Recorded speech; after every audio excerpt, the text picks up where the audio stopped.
Solid day! Today, i-walkthrough kayo sa mga fundraising na inorganize sa akin para sa akin 2 major operations and radiation na malaki ang naitulong sa akin. Ano-ano ba yon? Nagkaroon sa akin ng Watch for a Cause, Bag for a Cause, Run for a Cause, personal GCash from private individuals and private group and party list. Una, nagpapasalamat ako sa pamilya ko, kay Ate Rachel, kay Ditche Heidi, kay Kuya Ari, kay Ate Jinky, kay Kuya Lelet, sa De La Torre Andalahao family, sa Bernardina Rional and Hara family na nag-avail at nag-Gcash sa akin. Pasensya na po, hindi ko kayo ma-mention isa-isa. Sa lahat po ng aking mga kaibigan, especially po sa Arcigal, Jeronimo, Coronado and Argeles family, maraming salamat po.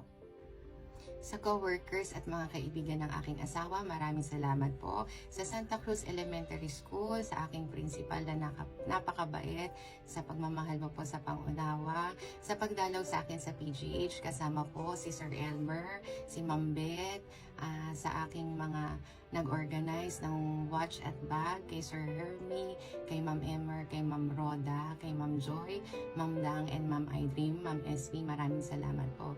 Sa mga co-teachers ko po sa Central, sa staff, sa lahat po ng parents and students na nag-avail po, maraming salamat po sa inyo.